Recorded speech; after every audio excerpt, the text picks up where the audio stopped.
একজন প্রশ্ন করেছেন যে খাবার নিয়ে একটা ভিডিও দেন, কোন কোন খাবার খাওয়া যাবে, কোন কোন খাবার খাওয়া যাবে না, এই বিষয়ের উপরে। দেখুন, আমাদের মাথার মধ্যে যদি এই বিষয়টা কাজ করে সারাক্ষণ, যে কোনটা খাবো কোনটা খাবো না, কতটুকু খাবো, রান্না করে খাবো না কাঁচা খাবো, এত জটিলতা কেন সৃষ্টি করবেন? সব কিছুর মধ্যে এত বাধা কেন তৈরি করবেন? আপনি যে খাবার খেয়ে স্বাচ্ছন্দ্য বোধ করেন, আপনার শরীরের ক্ষতি হয় না, আপনি স্বাভাবিক থাকেন, সুস্থভাবে চিন্তা করতে পারেন, সুস্থভাবে ঘুমাতে পারেন, সুস্থভাবে চলাফেরা করতে পারেন, আপনি সেই ধরনের খাবার খাবেন। আপনার এই বৈধতা অবৈধতা নির্ভর করে আপনার উপার্জনের পদ্ধতির উপর এবং উপার্জন পদ্ধতির পেছনে যেই চিন্তা চেতনা সেটার উপর। আর নির্দিষ্ট করে কিছু খাবারের কথা আল্লাহ উল্লেখ করে দিয়েছেন, সেগুলো ব্যতীত বাকি সব তোমাদের জন্য বৈধ, এরকমটিও বলেছেন। তো যেগুলো নিষিদ্ধ করেছেন সেগুলোর মধ্যে হচ্ছে শূকরের মাংস, রক্ত, মৃত প্রাণী। কিভাবে মৃত সেটাও বলেছেন। উপর থেকে পড়ে মৃত্যুবরণ করেছে, পাথরে চাপা পড়ে মৃত্যুবরণ করেছে, হিংস্র প্রাণীতে মেরে ফেলেছে, তারপর হচ্ছে শ্বাসরুদ্ধ করে মারা হয়েছে এবং আল্লাহ ব্যতীত অন্য কারোর উদ্দেশ্যে উৎসর্গ করা হয়েছে এমন। এছাড়া বাকি সব খাবার তোমাদের জন্য বৈধ। তাহলে দেখুন, এই যে মৃত প্রাণীর মধ্যে যেই বিষয়গুলো উল্লেখ করে দিলেন, যে উপর থেকে পড়ে যদি মারা যায় তাহলে তার শরীরে যেই রাসায়নিক বিক্রিয়াগুলো ঘটে সেই বিক্রিয়া সমস্ত শরীরে ছড়িয়ে পড়ে, সেটা মানুষের শরীরের জন্য ক্ষতিকর। শ্বাসরুদ্ধ করে মারা হলে শরীরের বিভিন্ন মাংসপেশির ভিতরে রক্ত জমে থাকে, সেই জন্য সেটা ক্ষতিকর।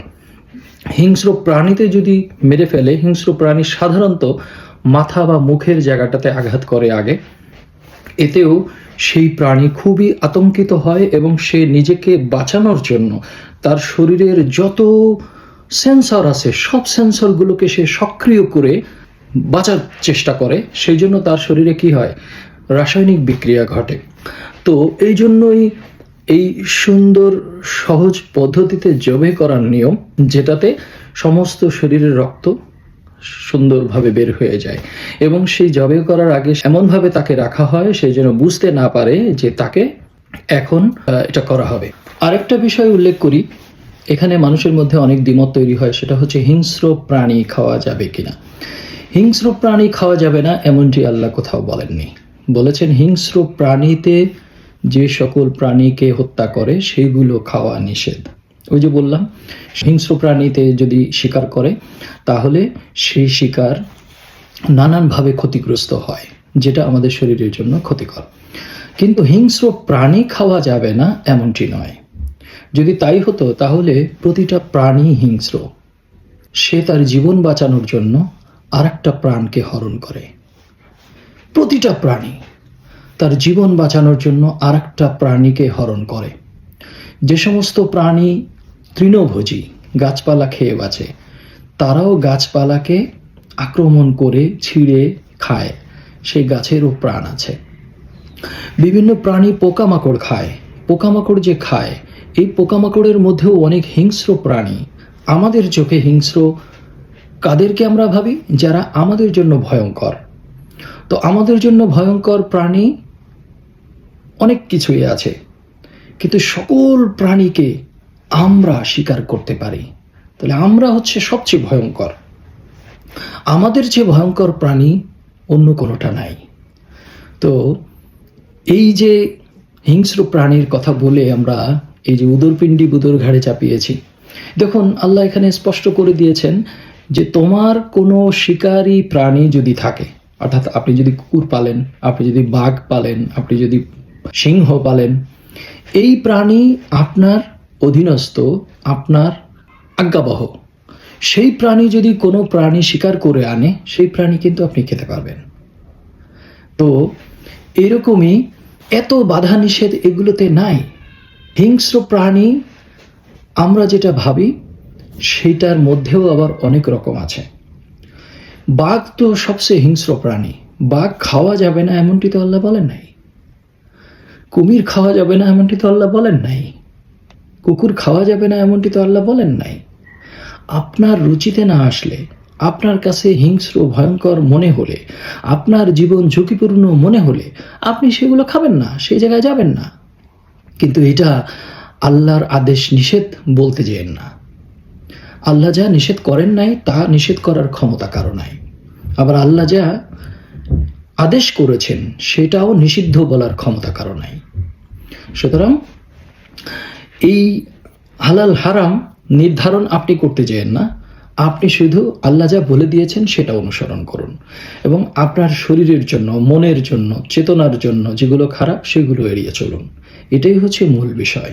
তো এরকম অনেকগুলো বিষয়ের কারণে এই নিয়মগুলো আল্লাহ দিয়েছেন যে তোমরা মৃত প্রাণী খাবে না, রক্ত খাবে না এবং শূকরের মাংস খাবে না, এবং আল্লাহ ব্যতীত অন্য কারোর নামে যদি উৎসর্গ হয়, অর্থাৎ আপনার উদ্দেশ্য হচ্ছে অমুকের নামে, অমুকের নামে, যেটা আমরা এই যে কোরবানির নামে পশু জবাই করতে যেয়ে করছি, বাবার নাম, দাদার নাম, নানার নাম, আত্মীয় স্বজনের নাম, হ্যাঁ, এই যে নামে উৎসর্গ করছি, এটা সরাসরি আল্লাহর কথার অমান্য করছি, বিরোধিতা করছি, শিরক করছি। তো এই বিষয়গুলো ব্যতীত সকল কিছু বৈধ। যেমন বলছেন সমুদ্রের সকল প্রাণী তোমাদের জন্য বৈধ, কারণ হচ্ছে সমুদ্রের পানি লবণাক্ত, এই লবণাক্ত পানিতে সকল প্রাণী বিশুদ্ধ থাকে। আর এই সমুদ্রের পানি বিশুদ্ধ রাখার জন্য আবার সমুদ্রের প্রাণীগুলো কাজ করে। সমুদ্রের যে কাঁকড়া, তারপরে কচ্ছপ, তিমি, তারপরে অন্যান্য আরও অনেক প্রাণী, তারপরে বিভিন্ন উদ্ভিদ, এইগুলো সমুদ্রের প্রাণীকে বিশুদ্ধ রাখার জন্য কাজ করে। অর্থাৎ সার্বক্ষণিক আল্লাহর কর্মী, আল্লাহর নিয়োজিত ফেরেশতা কাজ করছে। সেটা আমরা এখন নাই না বুঝলাম। তো এই নিষেধাজ্ঞা ব্যতীত আপনি বাকি সব খাবেন। হ্যাঁ, খাবার উপার্জনের ক্ষেত্রে আপনার যেই বেসিক নিয়মগুলো ঠিক রাখতে হবে সেটা হচ্ছে আপনি কারোরটা অবৈধ উপায়ে হরণ করছেন কিনা, কাউকে ফাঁকি দিয়ে নিচ্ছেন কিনা, কারোর সাথে ছলচাতুরি করে মিথ্যা প্রলোভন দেখিয়ে বা মিথ্যা বলে আপনি নিচ্ছেন কিনা, কারোর ওজনে কম বা বেশি দিচ্ছেন কিনা, আপনি অবৈধ ইনকাম দিয়ে কোনো খাদ্য কিনছেন কিনা, অর্থাৎ আপনি ঘুষ খাচ্ছেন, আপনি সুদ খাচ্ছেন, আপনি ছলচাতুরি করে ফাঁকি দিয়ে ইনকাম করছেন কিনা, এই বিষয়গুলো ঠিক রাখতে হবে। সেইটা নির্ভর করে হালাল হারামের বিষয়। এখন আপনি ওজনে কম দেন, মোড়কে 2 নম্বর পণ্য ঢোকান, আর আপনি খুঁজে বেড়ান কোথায় হালাল খাবার আছে, তাহলে হারাম চেতনা আপনার মস্তিষ্কে, আপনার ভেতরে, আপনি অন্যকে ঠকানোর চিন্তা নিয়ে ঘুরে বেড়াচ্ছেন, আর আপনি খাদ্য খুঁজে বেড়ান হালাল। এর চেয়ে হাস্যকর আর কি হতে পারে? সুতরাং খাদ্য নিয়ে আপনার এই চিন্তা চেতনা মাথা থেকে দূর করতে হবে। সারা পৃথিবীতে মানুষ বিভিন্ন বিষয়ের উপর খাদ্যাভ্যাস গড়ে তুলেছে। এক এক দেশের মানুষ এক এক ধরনের খাবার খায়, এক এক রকমভাবে তৈরি করে খাবার খায়। তো এখানে কোনো বাধা নিষেধ নাই। আপনার যদি শরীরে অ্যালার্জি থাকে তাহলে আপনি অ্যালার্জি যেই বিষয়গুলোতে হয় সেইগুলো আপনি এড়িয়ে চলবেন, এটাই স্বাভাবিক। আপনার শরীরে যদি চর্বি অতিরিক্ত হয়ে যায় আপনি তাহলে চর্বি জাতীয় খাবার, মাংস, এগুলো এড়িয়ে চলবেন। আপনার শরীরে যদি ইনসুলিন বেড়ে যায় তাহলে আপনি ভাত, রুটি, তারপরে হচ্ছে গমের যে সমস্ত খাদ্য, মিষ্টি জাতীয় খাদ্য, এগুলো এড়িয়ে চলবেন। তো এটা হচ্ছে যার যার শরীরের উপর নির্ভর করে, চেতনার উপর নির্ভর করে আপনি খাদ্যাভ্যাস গড়ে তুলবেন। যে সমস্ত খাবার খেলে আপনার উত্তেজনা বৃদ্ধি পায়, শরীরের তাপমাত্রা বৃদ্ধি পায়, বা শরীরের তাপমাত্রা কমে যায়, অথবা শরীরের ভিতরে বিভিন্ন অলসতা তৈরি করে, সে সমস্ত খাবার আপনি এড়িয়ে চলবেন। যে সমস্ত খাবার খেলে আপনি উদ্দীপিত থাকেন, সচেতন থাকেন, চিন্তা চেতনা সহজ থাকে, ঘুম ভালো হয়, কাজ করতে সুবিধা হয়, সে সমস্ত খাবার আপনি খাবেন। এইখানে বাধা নিষেধ নয়, বাধা নিষেধ মূল হচ্ছে আপনার চিন্তা, চেতনা, কর্ম এবং কাজে। আপনি কোন কাজ করবেন, কোন কথা বলবেন এবং কতটুকু বলবেন, কোন জায়গায় বলবেন, কোন জায়গায় নীরব থাকবেন, কোন জায়গায় সংযমী হবেন, কোন জায়গায় কিভাবে নিজের রাগকে দমন করে রাখবেন, এই বিষয়গুলোর উপরেই মূলত সচেতনতা। খাবারের মধ্যে কোনো বাদ নিষেধ নাই, বাদ নিষেধ যার যারটা তার। এখন আমার ডায়াবেটিস বেশি থাকলে আমি ভাত কম খাবো, বা পারলে একেবারে খাবোই না, সবজি বেশি খাবো, মাছ মাংস কম খাবো, মিষ্টি জাতীয় খাবার কম খাবো। এইগুলো হচ্ছে যার যার ব্যাপার। তো আশা করি বোঝা গেছে ব্যাপারটা। আর কোরআনের আয়াত দিয়ে যদি বলেন, কোরআনের আয়াত এইগুলো স্পষ্ট যে সমুদ্রের সকল প্রাণী তোমাদের জন্য বৈধ, এবং বলা হচ্ছে যে আমি তোমাদের জন্য যেই যেই বিষয়গুলো নির্দিষ্ট করে দিলাম এইগুলো ব্যতীত বাকি সব তোমাদের জন্য বৈধ। কিন্তু বারংবার বলা হচ্ছে তোমরা চুরি করো না, মিথ্যা বলো না, ওজনে কম দিও না, কাউকে ঠকিও না, কারোর সাথে খারাপ ব্যবহার করো না, কারোর সম্পদ আত্মসাৎ করো না, সম্পদ জমিয়ে রেখো না, তোমাদের প্রয়োজনের অতিরিক্ত যা আছে সব দান করে দাও। এই কথাগুলো বারংবার আসছে। তো এইভাবেই দৈনন্দিন চর্চা করুন। আপনার যা প্রয়োজন নাই তা জমিয়ে না রেখে মানুষকে দিয়ে দেন, যা প্রয়োজন নাই তা কেনা থেকে বিরত থাকুন, আপনার যা অতিরিক্ত মনে হয় সেগুলো দান করে দেন, আপনার যা প্রয়োজন নাই সেটার প্রতি যে মোহ, সেই মোহ ত্যাগ করুন, আপনার যেটা হলেই চলে তার চেয়ে বেশি আশা করছেন সেগুলো ত্যাগ করুন। তাহলেই আপনি আপনার নিজেকে নিয়ে ব্যস্ত থাকতে পারবেন। আবার নিজেকে নিয়ে ব্যস্ত থাকা মানে এই নিজের চেহারা, শরীর, সৌন্দর্য, কাপড় চোপড় এগুলো নয়।